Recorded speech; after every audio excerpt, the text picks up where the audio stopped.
Hello, Tubby and Coos fans. It's me, Candace. I am back at you with an author event, and I'm really excited to have this author with us today. Today, I'm talking with S.L. Huang, the author of the Cas Russell series, and that series started with a book called Zero Sum Game. And the newest book is Critical Point, which we'll be discussing today. And SL is a Hugo-nominated author who justifies her MIT degree by using it to write eccentric mathematical superhero fiction, which we're going to talk to her about because there's Cas Russell's essential superpower is math, which is really cool. And SL is also the author of the upcoming fantasy Burning Roses, which I'm excited for her to tell us about today. Her short fiction has sold to Analog, Nature, and more, including numerous best of anthologies. And she's a Hollywood stunt woman and a firearms expert, where she's appeared on shows such as Battlestar Galactica. And she was actually the first professional female armorer in the industry. And her proudest geek moment, she says, is getting to be killed by Nathan Fillion, which I really want to hear about. And she's worked with actors such as Sean Patrick Flanery, Jason Momoa, and Danny Glover, and has been hired as a weapons expert for reality shows such as Top Shot and Auction Hunters. So SL is a super interesting person, and I'm really excited to have her here today. Welcome. Hi! Oh my gosh, that intro, I'm blushing. Thank you. I'm so happy to be here. Really excited to be at Tubby and Coos from my home here in Wisconsin. Yay! And so tell us, I guess, to start off, what are 3 things about yourself that you think everyone should know that I didn't just say? See, you just said all the most interesting stuff about me. Everything else is boring. Okay, 3 things that I feel like encapsulate me. Let's see. I've been lit on fire 4 times, and 3 of those were on purpose. I speak 3 non-English languages equally badly, but I really, really love linguistics and translation, and I love geeking out about that stuff too. And let's see. I like some of my favorite things are durian, the Abelian grape joke, and stabbing people with swords. I think that pretty much covers things. Amazing. So tell us about, I assume 3 of the 4 times that you were set on fire is because you're a stunt woman. Yes. Can you tell us about like the time that you were not purposely set on fire? It's a pretty good story. So I was going to have a birthday party one year when I was living in Los Angeles, and I don't usually have a birthday party. So this was all very new to me. And one of my friends from San Francisco came down to help me plan and set it up. And this friend of mine is kind of my terrible idea chaos friend, in that every time one of us has a terrible idea, the other one does not say, maybe we should stop and think about that. The other one says, oh my gosh, that's a great idea. We should totally do that. So we were standing in the frozen goods aisle at Costco, like, trying to put together this party, because we're both like super nerds, and neither of us really knew how to throw a party. So of course we were Googling it, because that's what you do. And I said, and one of us, I forget which, said, there should be flaming shots. And the other one, of course, said, that's such a great idea. We should totally do that. And neither of us knew how to make flaming shots. So again, we're standing there in Costco Googling it and like getting the ingredients. So like fast forward to around midnight, I am no longer sober. My friend still is, thank goodness. He was like our safety officer for the evening. And I'm having another flaming shot. And because I'm no longer sober, I promptly spilled it on myself. So like all over, my hands are on fire. And because only the alcohol was burning, it didn't hurt at all. It was just like, it wasn't touching my skin yet. But so I'm like looking at my hands, which are on fire. And I'm like, this is so pretty. Look, I'm on fire. And my friend took me over to the sink and put me out. Very fortunately, or this story might have had a different ending.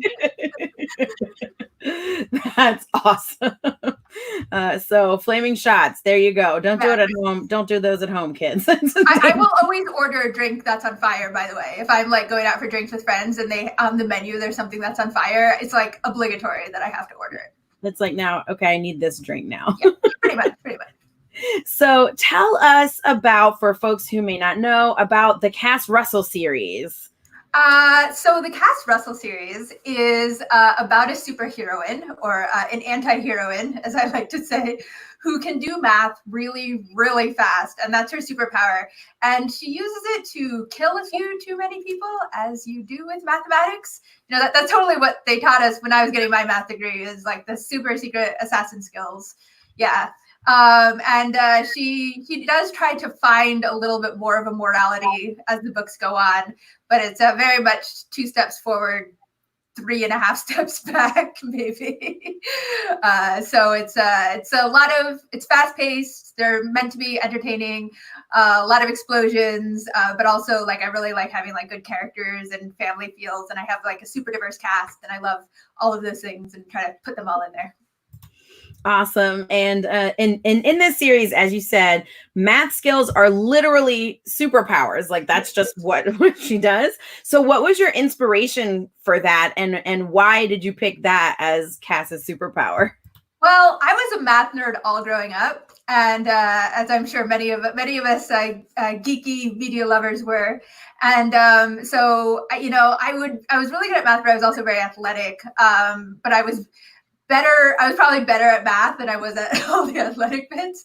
So I would be going to like martial arts or gymnastics or whatever. And, every time I couldn't do something and it was very hard for me to learn, I would think like, oh man, but I can do the equations. Like I could figure out the amount of force and the rotation angle. And like, I could actually do the math here. Why doesn't that let me actually do it then? Like, it just seemed really unfair to like child me that this did not allow me to suddenly like be a superhero, Spider-Man jumping between balconies and stuff. And that just sort of stuck with me. And I'd sort of been knocking around the back of my head. And I've been writing since, before I can remember. Nothing really publishable until I was an adult.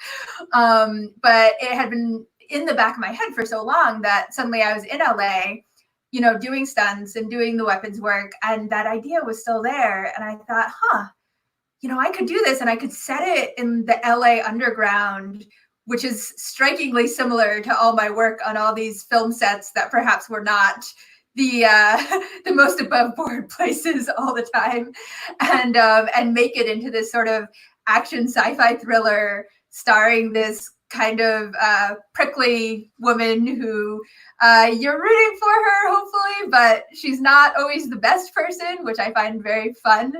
And so I tried it, and it felt like it really worked, and that's how the series got started. Awesome. And yeah, I like Cass. I mean, it's funny because Cass is definitely an anti-hero and is very like prickly, and she like DGAF. Yes. She really does not.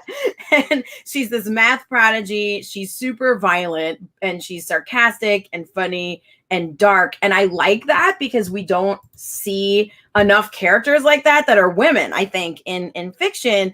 And so I was just wondering too about specifically Cass and how you came up with Cass, because also I get asexual vibes. It's not like blatant that she's asexual, but I'm like, is this like an asexual anti-hero woman? Because this is like the greatest thing. So just tell us about Cass and where she came from, and hopefully I'm right on some of this. You are thrilling me. You are right on everything. And this is thrilling me so much that you like picked up all this.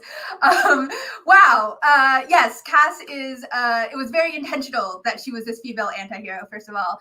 I've actually like written articles about this, that like when I love the anti-hero character, the jerk with a heart of gold who like is so, violent on the outside, but, is really just trying to like find friends, and we have this archetype a lot in science fiction and fantasy, and they're almost always dudes. And I really wanted there to be more, diversity in this archetype, because it's just one of my favorites. So making her this very like kind of brutal character who is, we're trying to see a little bit of like a path towards maybe some redemption for her, or at least the path to becoming a little bit of a better person, and becoming friends with people and having these relationships that are suddenly so important to her. That was all, it was so intentional. And I admit, when I was first thinking of the idea, this was back in 2000, I don't know, 2010, 12, something like that, like, quite a number of years ago now. It did, the image in my head from media of this type of character was, a white dude. And I kind of like, because I'm a queer woman of color author, immediately upon having that thought, I had that, like, I was kind of upset with myself, and like, because I almost like didn't want to take risks because this is my identity, and I don't want to be, stereotyped or pigeonholed or whatever you want to call it, right? And I felt very like hesitant to try to push that barrier myself, even though it's so important to me to see that.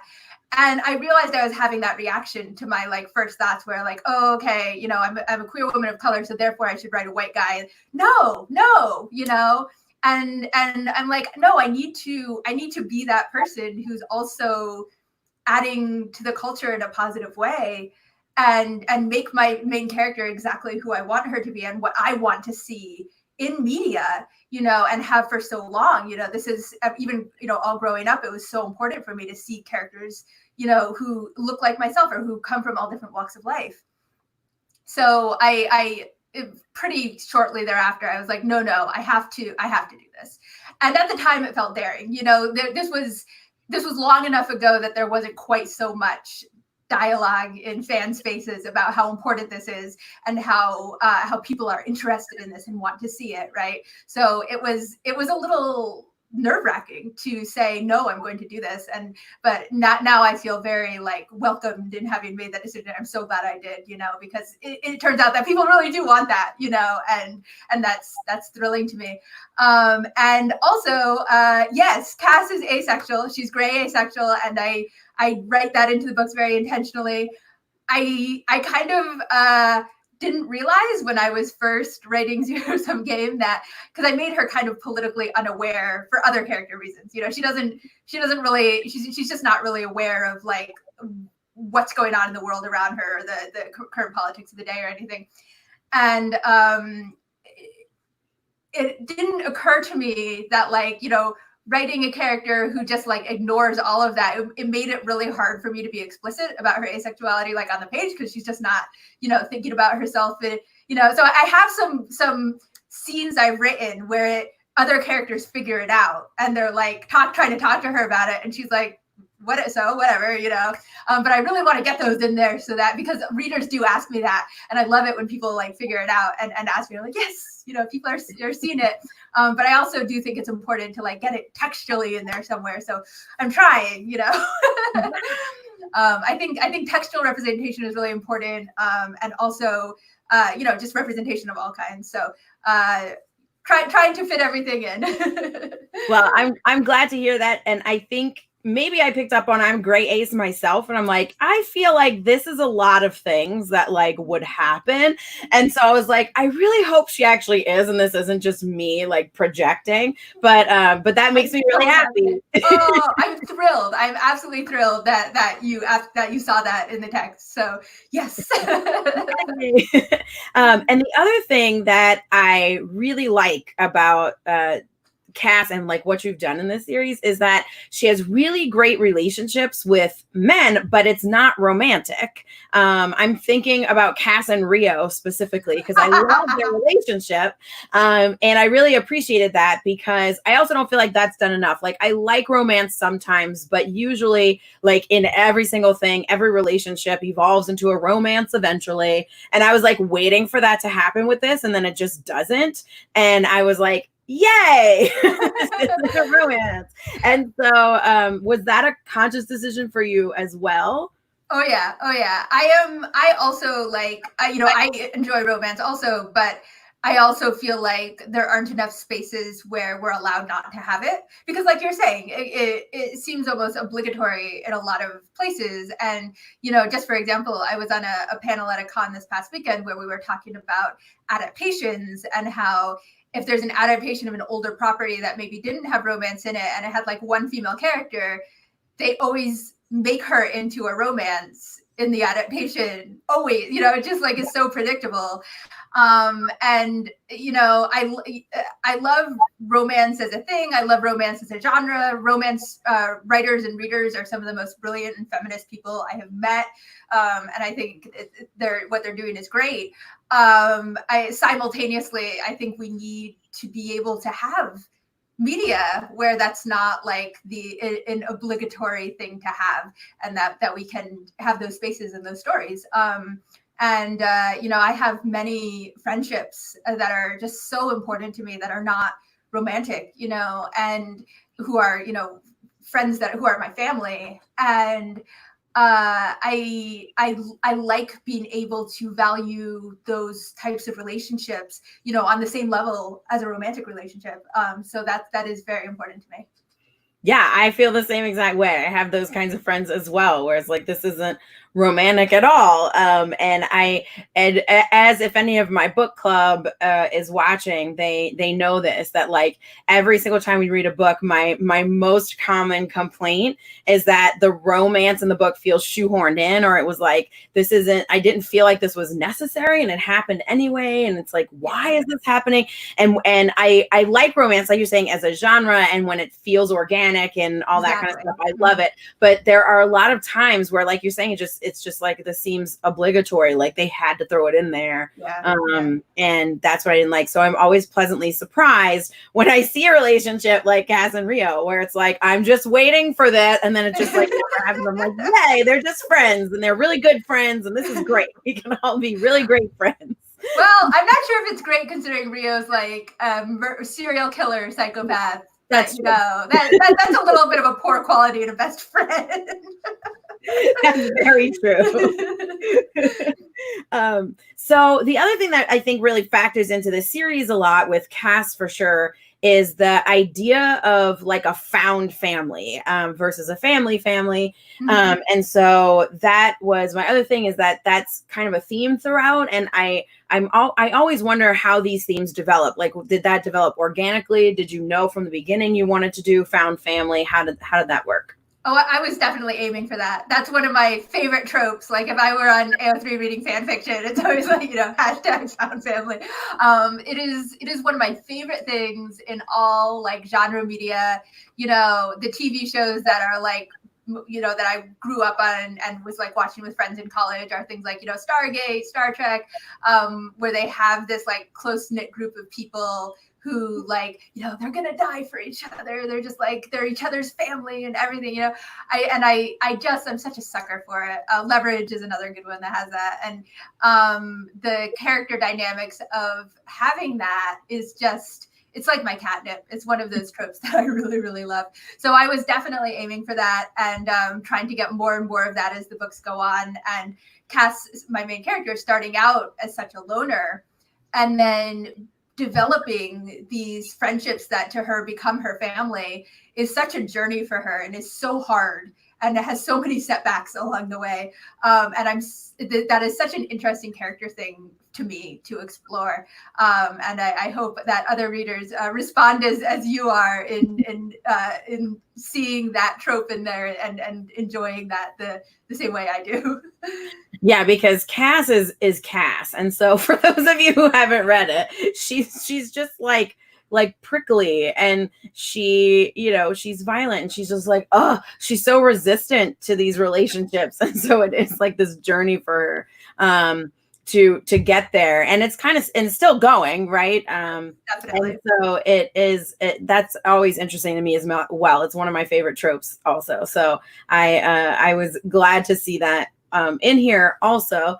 And so tell us a little bit about how, I guess, the series developed. Like, what came first to you? Was it Cas, the character? Was it the world? Was it the superpowers? Was it a plot point? Like, how did this all develop? What was your process? I almost always start with character. So like we were talking about before, I had a little bit of that premise in the back of my head. So I knew I was sort of going in that direction, but it didn't really develop fully until I had the character. And once I had her, Cas, as the main character, then the sort of the premise in the world came a little bit more into focus. And I think all of the characters, I always pants my stories. And for anybody who's not a writer, that means that I don't have a plan. I don't have an outline. I start writing and the characters go and do things and get into trouble. And that's how I discover what the plot is. So I had the characters from pretty close to the beginning, like the sort of core main cast. I think Cas and Rio were the first two I had there. And Rio's really interesting because he's everybody's favorite character. Like my readers all love him, which makes me worry slightly about my readers because he is not the most moral of people. But anyway, his archetype really fascinates me too, because it's like the sort of Spock Data archetype where it's like they have trouble with emotions in some way. And I tend to write those characters as well. And then from there, I just sort of kept writing these characters, getting into more and more trouble, and that's sort of how the book ended up happening. Awesome. And so with this, like the Critical Point is the third book in this series. So which one was the hardest to write of the three? That's a good question. I want to say I don't know, because I feel like they were hard in different ways. Zero Sum Game was definitely like there was so much world development happening while I was writing that one that it definitely took me the longest and was the most difficult to like get a full rough draft. But Critical Point, I would say I'm proudest of Critical Point, and it was hard in a very different way in the sense that I was working with my editor and we were trying to make sure that it stood alone enough that if people hadn't read the prior books, they would still have a good reading experience, and also like continue the myth arc. And I had so many characters by the time of Critical Point, and I wanted to, be giving them all screen time, so to speak, and balance that. So, writing sequels is a very different art than writing a first book. So there were definitely, different increasing challenges the deeper I get into the series. And I'm really happy with what we did with Critical Point and being able to delve into the character backstories a bit more. So yeah, I think hard in different ways would be my answer. Awesome. And do you know how many books total it's going to be? As many as people will, as readers will read and pay for me to write is the answer. I have ideas for, quite a lot, but there are also, jumping off points where I can sort of tie things up gracefully and, say, okay, the series is going to pause for now. If it sort of is reaching a natural pause point. But yeah, if people are loving the series, I can keep writing them. So awesome. And I'm just going to pause for a moment to show people these are the three books in the series currently. Zero Sum Game was first, and then Null Set, and the newest one is Critical Point. So just to show y'all the series that we're talking about, the Cas Russell series. So that y'all can see. And so you've also written another book that's like totally different. It's a fantasy book called Burning Roses. Can you tell us about that one a little bit? Absolutely. Burning Roses, it's coming out in September, and it is the story of Red Riding Hood and Hou Yi the Archer from Chinese mythology. They're both queer middle-aged women in my retelling, and they're off having adventures, shooting at things and angsting about their families. And I love it. It's very much a book that connects to a lot of different like cultural touchstones for me that are important to me. And I have so many other like sort of fairy tale touchstones mixed in. I had so much fun doing it. Like Goldilocks is an abusive con artist, and Puss in Boots is also in there as like a kind of smarmy thief. And then on the Chinese mythology side, we also, of course, have Chang'e, the moon goddess, if any of you are familiar with Hou Yi's story, and the Jade Rabbit. And there's just like so much that I was able to put together. Oh, and Beauty and the Beast is also very important because the sort of connection between the worlds in this universe, between the East and West worlds in the story, is that Beauty from Beauty and the Beast has come from the fantasy version of China. And as in the original story, she's sold by her father to pay his debts, and she's sold to like a Western prince. Then like it's, I wanted to kind of dig into how disturbing that is, you know. Yep. So that's part of the backstory in this as well, and how these characters all weave together. So I'm really, really excited about this book, and I'm very happy with like how it came out and how I was able to put all this stuff together. And I hope you all like it. It sounds amazing. I can't wait to read it. I love retold fairy tale stuff, and I like it when people put their own spin on it, and the fact that they're like queer middle-aged women. I just think it's going to be really great. Is this the first in a series, or is this a standalone? This is a standalone. There are actually 2 other short stories in this universe that are already out there. If anybody wants to check them out, they were published by the Book Smugglers, so you can get a taste of that verse. But this book also stands alone, and there are no plans for a sequel or anything. Although, who knows, right? Like, if people end up really loving it and are like clamoring for one, then I don't know, maybe I would. I wouldn't say I wouldn't think about it. So awesome, and I'm going to show folks this one too. It's called Burning Roses. The cover is really great as well. Love the cover. It's beautiful. My cover artist is absolutely brilliant, and I'm just like so thrilled with that cover. It is. Yeah, it's every time I look at it, I'm like, oh, that's a work of art. Cover artists are amazing people, by the way. They are so impressive. Yeah, I totally agree. And I like the marketing too. Creatures of Legend meet the women of legend. a good marketing piece for the book. And so I do want to spend a little bit of time to talking about your Hollywood experience, because I'm really curious as to when and where you got killed by Nathan Fillion. It was in this oh gosh, I'm like blanking out on names now. It was for this production for Zachary Levi's production house, you know, that the guy who played Chuck, for those of you who are fans of Chuck. I don't know if he's from New Orleans, but he lives here. Really? I think, yeah. Or did fabulous. At some point. Anyway. Right now Shazam, right? He's probably more famous for that now. I first saw him in Chuck, so that's what I think it was. Yeah. So his production company was doing this like sort of like funky indie production about zombies from Comic-Con that like take over, or like all these cosplaying people become zombies and are taking over and like all getting killed by the sort of protagonist family in this like funny parody movie that he was doing. So I thought it was just like another job, right? So I get the call, like, are you free this day? I'm like, yeah, sure. You know, we'll send you the call sheet. That's what they always do is, when you have a movie job, you get a call sheet the day before, and it lists like when you're supposed to show up, and then it also lists like the main stars who are there for the day, and like a bunch of other like information that's important for people to have. And so I get the call sheet, and I'm looking at the like top level list for everybody who's, you know, going to be showing up, and it's like Nathan Fillion, Trisha Helfer, Adam Baldwin, Joel Moore, and I'm like, what production is this, right? And of course Zach Levi's on there too. And so I'm like emailing my friends, and I'm like, I'm on this thing tomorrow. I don't know what it is, but like, look at this cast list. This is ridiculous, right? So it turned out to be this like funky zombie thing. And Alan Tudyk was on it as well. Like, seriously, the like who's who of like nerd television. I got killed. Nathan Fillion and Alan Tudyk like swooped up in an ice cream truck at the end with like a Gatling gun in the back of it, and just were like killing all these cosplaying zombies. And so yes, I have like shots of me being murdered by Nathan Fillion with a Gatling gun in an ice cream truck.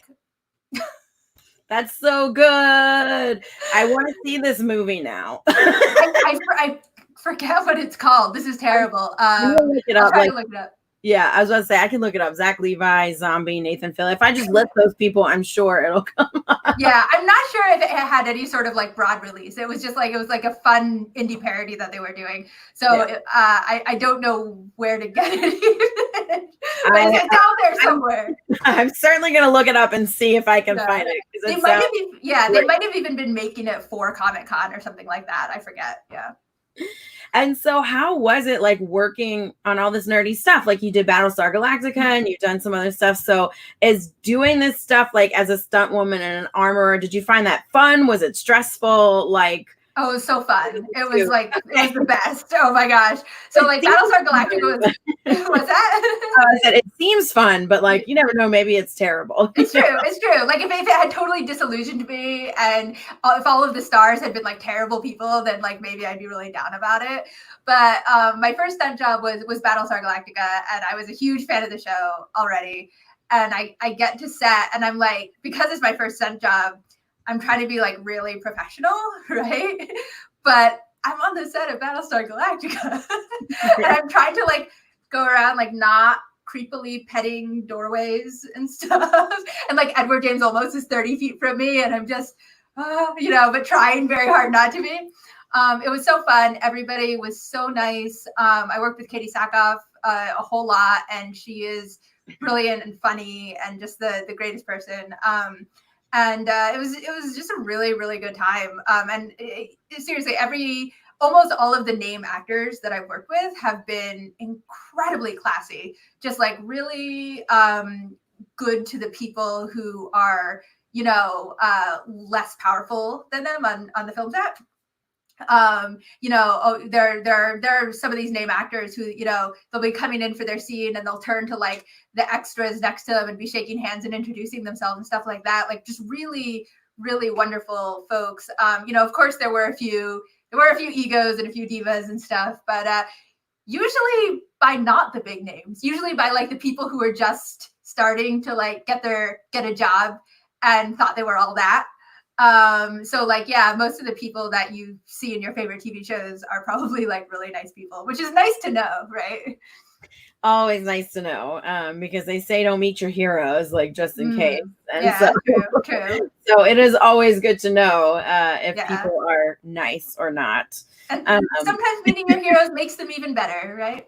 Yeah, I mean, everyone that I've gotten to meet in various situations has all been really nice. I don't think I've ever had like a super disappointing experience, luckily. Oh, that's good. So also I'm going to open it up to questions from the audience. Like if anyone out there has any questions about any of this stuff that we've been talking about, feel free to just post a comment. And if you want to do that, then I can show your question on the screen. And I'm sure SL will answer it. Candace is so fancy. Like all the Tubby and Coos has the tech down pat. This is like the snazziest YouTube production ever. Thank you. I appreciate that. I try super hard to make things as cool as I can. And also as a nerd, as like a tech nerd, it's like, ooh, look at all the cool stuff. fly the banner, right? Exactly. So while we're waiting on folks to hopefully ask some questions, I am going to plug all of these books. So there's the Cas Russell series, which is what we've been talking about. The first book in that series is Zero Sum Game. The newest one is Critical Point. You can buy any of these on our website. If you go to tubbyandcoos.com and place an order, just put the name of the book, or you can just put the Cas Russell series books and I'll know which three they are. So tubbyandcoos.com, place an order is the best way to order books. Also, the new book that you can pre-order right now is Burning Roses. It comes out in September, so there's still a few months left, but you can definitely pre-order right now. So same way, if you go to tubbyandcoos.com and place order, you can pre-order Burning Roses, which sounds amazing. And I'm excited to read it. Y'all can all be jealous because I just got an arc of it. So I can read it now. Super excited about it. And so those are all ways that you can buy. Again, tubbyandcoos.com, place order to buy any of these books. And also we're going to plug SL's stuff as well. So you can find her online at, it's just her name, slhuang.com. And then she's also on Twitter with an underscore in between, SL_Huang. And now we follow each other on Twitter too. So that's really exciting. So that is all of that and where to buy and all of that fun stuff. So no one's posting questions yet. There are people watching, but no one seems like shy, huh? Yeah, which is fine. So I have a couple of more questions. Go for it. Long. So what are you currently reading? Do you have any like suggestions for us? What am I currently reading? Let's see. Oh, I always have suggestions, but I feel like I always forget too fast, like what I just read. So I'm just gonna say some like recent favorites of stuff that I've read like in the past year. I do see questions coming in. P. Djeli Clark's novellas are amazing, starting with A Dead Gin in Cairo, and the next, The Haunting of Tramcar 015. Which is, I believe, nominated for a bunch of awards this year, as it should be. And there's a novel coming out in that universe as well. And they're Egyptian steampunk, which is so amazing. Like the world building is so vivid and cool and creative, and they're just like such page turners and absolutely amazing books. Another recent favorite, Sal and Gabby Break the Universe by Carlos Hernandez, which is a middle grade book and is so brilliantly like warm and fuzzy, I feel like, and I mean that in like all the best ways possible. I say it's like reading that book is like drinking a mug of hot chocolate. It's the best. I'm so engaged with the characters and their families and their parents and the magic in it is like kind of low key surrealist magic, and it's just really really cool. And it's like full of Cuban American culture as well, and and the sequel to that just came out, Sal and Gabby Fix the Universe, and I haven't gotten a chance to read it yet because I've been doing book release stuff. But I think it's either out or it's like almost out, and I'm really excited about that. Let's see, Yoon Ha Lee's Machineries of Empire series, which is kind of the opposite of Sal and Gabby because it's definitely not warm and fuzzy, but it's a space opera, military fiction that's like super crunchy, complicated, in a really good way. I love it. And also lots of math if you like math, which I do. But really like twisty, creative, inventive world that is just like, I don't know how Yoon comes up with like these characters and their backstories, but it always like throws me for a loop in again in the best way. So yeah, those are some recent favorites, I guess. I could go on, but I'll leave it there for now. Yeah, and Yoon actually lives here in Louisiana, which is cool. Yes, I know. And P. Djeli Clark wrote a book called The Black God's Drums. That's a New Orleans book. I haven't read that one yet, but I want to. It's on my TBR. Yeah, it's very good. It is like an alternate New Orleans with the Orisha, and it's like steampunk. It's really good. It's a novella as well. So if y'all haven't read those, check that out. Cool. Oh my gosh, too many good things to read. I love it. Many. I mean, it's a good problem to have, right? But it's like, I have all these books that I want to get to. I know. It always depresses me to think that like I will never read all the books I want to read. There's just no time, not enough time in a lifespan. Yeah. And I hate thinking about that because it's really depressing. It's so sad. I agree. And like, it's even worse now that I'm an author because like so many authors are friends of mine now, and I want to read all my friends' books too, but I like there's literally not the time in the day, and I always like I have this increasing like shame spiral about it because like they're all brilliant and I know it. And becoming a bookseller was really bad for that because before I was a bookseller, I knew about stuff that like I was kind of keeping up with. Now I know about everything, and I'm like, I want to read all the books. It's terrible. I know that feeling. So we did have a couple questions roll in. So Delara, I hope I pronounced that correctly, asks, what tropes other than found family do you love and maybe want to write someday? Ooh, that's such a good question because I know there are so many. Like I am definitely the person who falls into the rabbit hole on TV tropes and is like clicking and clicking. I'm trying to think of like good ones of the names. So one that I definitely do use in my fiction is whenever the characters have a plan, it always has to go wrong. And you might have noticed this in fiction that whenever the characters have like a solid plan that they articulate and they list, they're like, we're going to do this and this and this, and it'll work great. And then it always goes wrong. I love that one, and I love using that one. There are many that I love to subvert. For example, the Smurfette trope, where there's like a big group of like whoever characters with all these different characteristics. Like one's the military guy, and one's the smart guy, and one's the the guy who's really good at I don't know, technology or hacking or something. And then there's the woman, and her characteristic is being the woman. And she's the only woman, and yes, there's a woman, it's diversity now. And that's one of my least favorite tropes, and but I love subverting it, where I have multiple women, and people who aren't men and women as well, having all of these characteristics that define them, that are their gender, where there's not the one person where their gender is their defining thing about them, and that's all they are, because that's not true to life. Nobody is just their gender. It's such a weird trope that we have that. Let's see. What I'm I want to go to TV tropes and be typing in and find my favorite ones. I love. Let's see. I love the found family one. I love. We talked about already about the characters who are kind of jerks, but looking for ways to root for them. You know what? I'm gonna think and see if I can think of some other ones, because I know there are more. But those are a few that are really big ones for me. Awesome. I always love a good heist, Yes.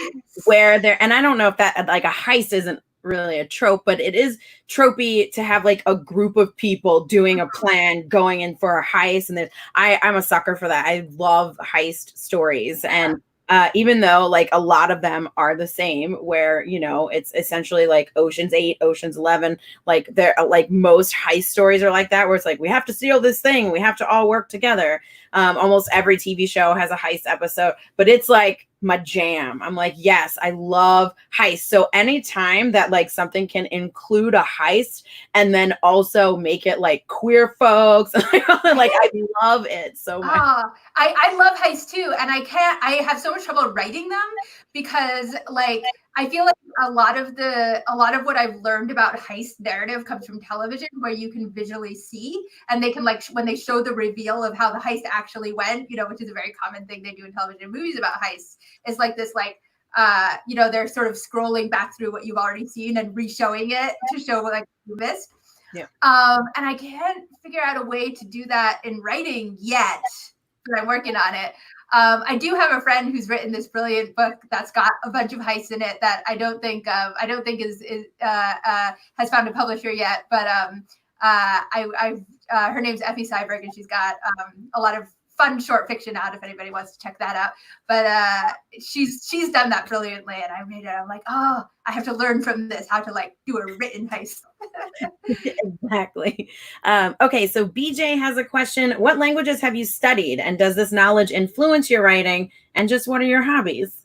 I have studied Mandarin Chinese, Japanese, and Spanish, and I speak them all to about the same degree of fluency, which is not fluent. It's probably about 2/3, conversational.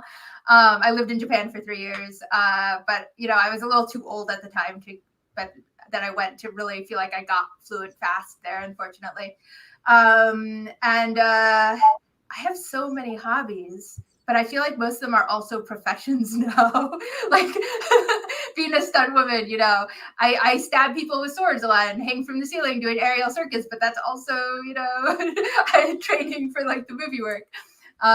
So I guess the one hobby that I do now that is not related to anything is visual art, which I'm trying to keep very my own thing that I'm not doing for any sort of purpose, and just enjoying for itself. That's good, because I'm kind of the same way, where everything that I do that I like to do is also technically my job. It can get hard, right? Yeah. Yeah. And so then it's well, I don't really have anything that's just a hobby for me. Everything is work, which isn't bad. I mean, when you really love what you do, and when I can just read books, and it's every time I read, I can just be like, I'm working. It's I love it. but also, yeah, it can get really weird when like all you turn, like that's what I did, kind of turned all of my hobbies into my work. And it can get super weird. So I'm trying now to start writing actually, Nice. and have that be my own thing. That's wonderful. And so maybe I've always been a writer since I was little. And you know, and I like to write, but I've never actually tried to write a novel. So I'm like, maybe I'll just try to write a novel and see what Go for it. because why no one ever has to see it. It's like, it's absolutely true that what I used to write just for fun. Also, like that was what I was doing with writing in college, but it was just my thing. I wasn't taking courses in it. I was like, this will be the one thing I never stress about. I have no deadlines. That did not work out for me. But I wrote like a few novels that way in college that I'm not going to publish because I've grown so much as a writer since then, but it was so nice. And I still really love those books, to be honest, you know? So yeah, like do it for sure. Awesome. So I think that's it. Yeah, it's about 45 minutes. So that's our time. Although I could talk to you like for hours. So nice. But thank you so much. And I'm going to do another plug one more time for the Cas Russell series. It's really good. Math is her superpower. And like SL said, as she always wanted to as a kid, Cas can actually do the math and then do the thing, which is really cool. She can like calculate the trajectory and direction of a bullet and then shoot the thing to where it may. It's really cool. So thank you. So Zero Sum Game was the first one. Critical Point is the most recent one. Check those out. And then the fantasy book that's coming out in September is Burning Roses, which is a retelling of Little Red Riding Hood, right? It's a whole bunch. I would say Little Red Riding Hood and Ho Yi the Archer are the two main ones. And then they're like, you'll see many other fantasy and folklore references sort of blended into all the whole story. Nice. And so it is fairy tale inspired story. And so I'm really, really excited to read that book as well. And of course, you can purchase anything at tubbyandcoos.com and click on place an order. You can also always go to our bookshop site if you want to get something shipped really quickly and you don't want to have to wait. Go to bookshop.org/shop/tubbyandcoos. All of these books are on there as well. So you can check it out there or on our website. And of course, if you want to connect with SL on Twitter, you can follow her at SL_Huang. And thank you so much for coming and talking to me today. This was a lot of fun. Yes, thank you, everybody. Yes, and I'm so glad we got to geek out. And I got to ask you all the questions I wanted to ask, which is the best part about these virtual events, really. And thank you to you, Candace. This has been such a fun interview. And I love you. Like, I love all the questions you asked, and I just have had a great time. Awesome. Thank you so much. And thanks everyone for watching. And we will see y'all next time. Bye. Bye, everyone.